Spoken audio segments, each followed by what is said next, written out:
হাতের লেখা খারাপ, তাই কি পরীক্ষায় নম্বরও কম আসছে?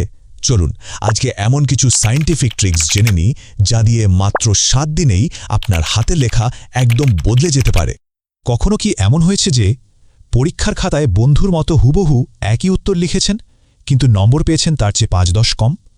এর কারণ কিন্তু মেধা নয়, আসল কারণটা হলো হাতের লেখা। আর সবচেয়ে মজার ব্যাপার কি জানেন? এই সমস্যার সমাধান করা সম্ভব মাত্র 7 দিনে। হ্যাঁ, একদম ঠিক শুনেছেন। যদি এই সায়েন্টিফিক কৌশলগুলো ঠিকঠাক মতো ফলো করা হয় তাহলে মাত্র 1 সপ্তাহে যথেষ্ট। পরীক্ষার শুরুতে লেখাটা থাকে মুক্তোর মতো সুন্দর, কিন্তু শেষ করতে করতে সেটা এমন হয় যে ডাক্তার ছাড়া আর কারো পক্ষে পড়া সম্ভব না। যদি এই ব্যাপারটা আপনার সাথেও হয়ে থাকে তাহলে আজকের আলোচনা আপনার জন্যই। আমরা মূলত 3টা সায়েন্টিফিক স্টেপ নিয়ে কথা বলবো। প্রথমটা হলো সায়েন্টিফিক ওয়ার্ম আপ, এরপর সেলফ অ্যানালাইসিস মানে নিজের ভুলটা খুঁজে বের করা, আর সব শেষে থাকছে একটা স্পিড হ্যাক যেটা দিয়ে লেখার গতি অনেক বেড়ে যাবে। আচ্ছা, তাহলে চলুন আর দেরি না করে সরাসরি প্রথম ধাপে চলে যাই। এই কৌশলটা লেখার আগে আপনার ব্রেইন আর হাত দুটোকেই রেডি করে নেবে। পরীক্ষা শুরু হওয়ার ঠিক 5 মিনিট আগে আপনাকে ছোট্ট একটা কাজ করতে হবে। খাতার একদম পেছনের পাতায় বা যে কোনো একটা রাফ কাগজে মাত্র 30 সেকেন্ড ধরে কিছু আঁকাবাঁকা লাইন আর গোল্লা গোল্লা আঁকুন। শুনতে খুব সাধারণ মনে হচ্ছে, তাই না? কিন্তু এর পেছনে একটা দারুণ সায়েন্স আছে। তো এর পেছনের বিজ্ঞানটা কি?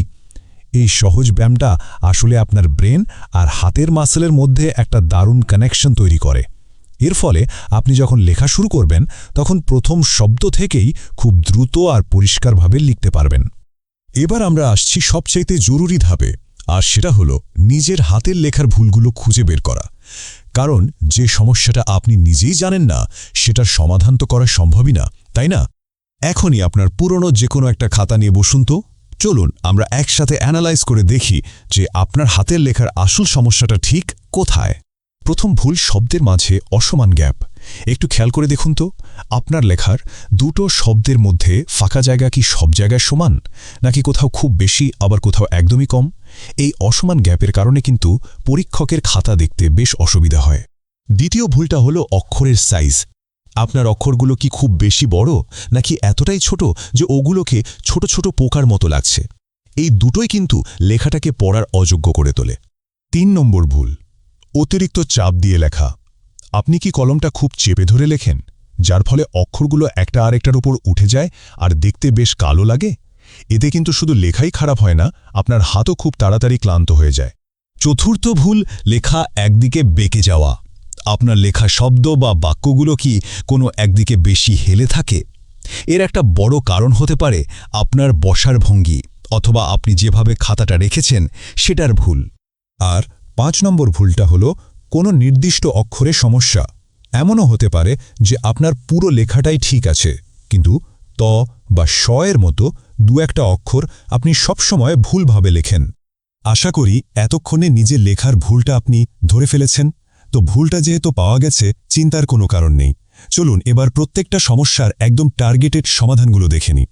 যদি আপনার শব্দের মধ্যে গ্যাপ অসমান হয় তাহলে সলিউশনটা খুব সিম্পল। আগামী 7 দিন একটু ধীরে ধীরে লেখার অভ্যাস করুন। এতে আপনার ব্রেন আর হাতের কোঅর্ডিনেশন অনেক ভালো হবে। আর লেখা যদি খুব ছোট হয় তাহলে আপনি কলমটা কিভাবে ধরছেন সেটা একবার চেক করে দেখতে পারেন। এবার একটা দারুণ ট্রিক বলি, বিশেষ করে তাদের জন্য যারা খুব চাপ দিয়ে লেখেন। 2টো কাজ করতে হবে। 1, কলমটা একটু হালকা করে ধরুন। আর 2, লেখার সময় শুধু কবজি না, চেষ্টা করুন পুরো হাতটা নাড়াতে। এতে চাপও কমবে, আবার লেখার স্পিডও বেড়ে যাবে। আপনার লেখা যদি বেঁকে যায় তাহলে সোজা হয়ে বসার চেষ্টা করুন আর খাতাটাকেও সোজা করে রাখুন। আর যদি কোনো নির্দিষ্ট অক্ষরে সমস্যা থাকে তার সমাধান তো একটাই, ওই অক্ষরটা বারবার প্র্যাকটিস করা। এবং ফাইনালি আমরা চলে এসেছি আমাদের শেষ ধাপে। এটা হলো লেখার স্পিড বাড়ানোর জন্য একটা অসাধারণ সায়েন্টিফিক হ্যাক। এই কৌশলটার নাম হলো এয়ার রাইটিং। যখনই একটু ফ্রি টাইম পাবেন, ধরুন বাসে বসে আছেন বা বন্ধুর জন্য অপেক্ষা করছেন, তখন আঙুল দিয়ে বাতাসে নিজের নাম বা যে কোনো শব্দ লেখার চেষ্টা করুন। এটা কেন কাজ করে জানেন? কারণ এটা আপনার হাতের মাসল মেমোরি তৈরি করে। মানে এই অভ্যাসটা আপনার হাতের মাসলকে এমনভাবে ট্রেন করে দেবে যে পরীক্ষার সময় আপনাকে আর কষ্ট করে ভাবতে হবে না, আপনার হাত নিজে থেকেই দ্রুত আর নির্ভুলভাবে লিখতে শুরু করবে। তবে একটা খুব জরুরি কথা মাথায় রাখতে হবে, আমাদের লক্ষ্য কিন্তু ক্যালিগ্রাফি বা মুক্তোর মতো লেখা তৈরি করা না। আমাদের আসল লক্ষ্য হল লেখাটাকে পরিষ্কার আর পাঠ্যযোগ্য করে তোলা, যাতে পরীক্ষক খুব সহজে আপনার উত্তরটা পড়তে পারেন। ব্যাস, এটুকুই। তো নিজের খাতা অ্যানালাইজ করে কি বুঝলেন? এই 5টা ভুলের মধ্যে কোন ভুলটা আপনার লেখায় সবচেয়ে বেশি চোখে পড়ল? আমাদের কমেন্ট করে জানাতে পারেন। আর হ্যাঁ, আপনার যদি এমন কোনো বন্ধু থাকে যার হাতের লেখা একমাত্র সেই বুঝতে পারে, তাহলে তার সাথে এই আলোচনাটা অবশ্যই শেয়ার করুন। আশা করি আজকের কৌশলগুলো সবার খুব কাজে আসবে।